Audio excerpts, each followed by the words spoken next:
ಎಲ್ಲರಿಗೂ ನಮಸ್ಕಾರ. ಇವತ್ತಿನ ಎಪಿಸೋಡು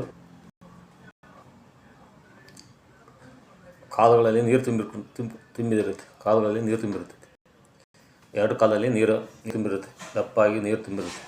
ಅದಕ್ಕೆ ಕಲಾತರಿಯಿಂದ ಪರಿಹಾರ ಮಾಡ್ಬೋದು. ಅದಕ್ಕೆ ಒಂದು ಆರೆಂಜ್ ಬೇಕು, ಒಂದು ಸ್ಕೈ ಬ್ಲೂ. ಎರಡು ಕಲರಿಂದ ಕಾಲಲ್ಲಿ ನೀರು ಯಾರು ತುಂಬಿರುತ್ತೋ ಅವರಿಗೆ ಸಂಪೂರ್ಣವಾಗಿ ಗುಣಪಡಿಸ್ಬೋದು. ಅದು ನಿಮ್ಮ ಲಂಗು ಮತ್ತು ಲಿವರ್ ಕೋಲ್ಡ್ ಸಮಸ್ಯೆಯಿಂದ ಬರುತ್ತೆ. ಕಾಲಲ್ಲಿ ನೀರು ತುಂಬಿರುತ್ತೋ ಅದು ಲಂಗು ಮತ್ತು ಲಿವರಲ್ಲಿ ಜಾಸ್ತಿ ಕೋಲ್ಡ್ ಆದಾಗ ಅದು ಕಾಲಲ್ಲಿ ನೀರು ತುಂಬಿರುತ್ತೆ. ಅದಕ್ಕೆ ಇವೆರಡು ಕಲರಿಂದ ಸಂಪೂರ್ಣವಾಗಿ ಗುಣಪಡಿಸ್ಬೋದು. ಮೊದಲು ನಿಮ್ಮ ಬಲಗೈ ಕಿರುಬೆರಳ ಈ ಮಧ್ಯ ಜಾಯಿಂಟ್ ಬರುತ್ತೆ. ಇಲ್ಲಿ ಈ ಮಧ್ಯ ಜಾಯಿಂಟಿಗೆ ಸ್ಕೈ ಬ್ಲೂ ಒಂದಿನ ಹಾಕ್ಬೇಕು. ಸ್ಕೈ ಬ್ಲೂ ಹಾಕ್ಬೇಕು.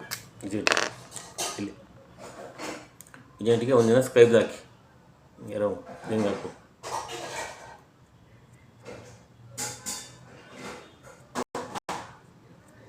ಬಲಗೈ ಕಿರುಬೆರಳು ಮಧ್ಯ ಜಾಯಿಂಟಿಗೆ ಸ್ಕೈ ಬ್ಲೂ.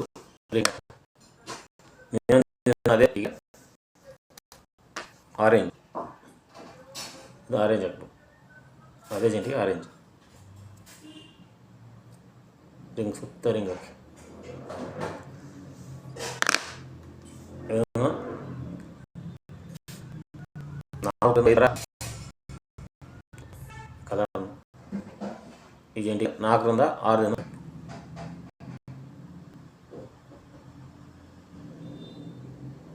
4 ವಾರದಿಂದ 6 ವಾರ ಮಾಡ್ಬೇಕು.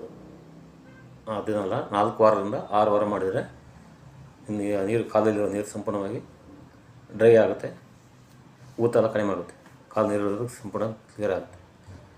ನಿಮ್ಮ ಬಲಗೈ ಕಿರುಬೆರಳು ಮಧ್ಯ ಜಾಯಿಂಟಿಗೆ ಒಂದಿನ ಸ್ಕೈ ಬ್ಲೂ ಹಾಕಿ ರಿಂಗು, ಇನ್ನೊಂದು ದಿನ ಆರೆಂಜ್ ರಿಂಗ್ ಹಾಕಿ. ಈ ರೀತಿ 4ರಿಂದ 6 ವಾರ ಕಂಟಿನ್ಯೂ ಮಾಡಿದರೆ ಆ ಕಾಲದಲ್ಲಿ ನೀರು ಸಂಪೂರ್ಣವಾಗಿ ಡ್ರೈ ಆಗಿ ಸಂಪೂರ್ಣ ಗುಣ ಆಗುತ್ತೆ. ಇದರಲ್ಲಿ ನಿಮ್ಮ ಲಂಗ್ಸ್ ಮತ್ತು ಲಿವರ್ ಮತ್ತು ಲಂಗ್ಸಲ್ಲಿ ಕೋಲ್ಡ್ ಅಂಶ ಹೆಚ್ಚಾದಾಗ ಅದು ಕಾಲಲ್ಲಿ ನೀರು ಇಳಿತು. ಈ ಕಲರ್ ಹಾಕೋದ್ರಿಂದ ಸಂಪೂರ್ಣವಾಗಿ ಗುಣ ಆಗ್ತಾ ಬರುತ್ತೆ. 4ರಿಂದ 6 ವಾರ ಹಾಕಿದರೆ ಸಂಪೂರ್ಣ ಗುಣ ಆಗುತ್ತೆ. ಈ ವಿಡಿಯೋವನ್ನು ಎಲ್ಲ ಫ್ರೆಂಡ್ಸ್ಗಳಿಗೆ ಹೆಚ್ಚು ಶೇರ್ ಮಾಡಿ, ಲೈಕ್ ಮಾಡಿ ಮತ್ತು ಸಬ್ಸ್ಕ್ರೈಬ್ ಮಾಡಿ. ಎಲ್ಲರಿಗೂ ಧನ್ಯವಾದಗಳು.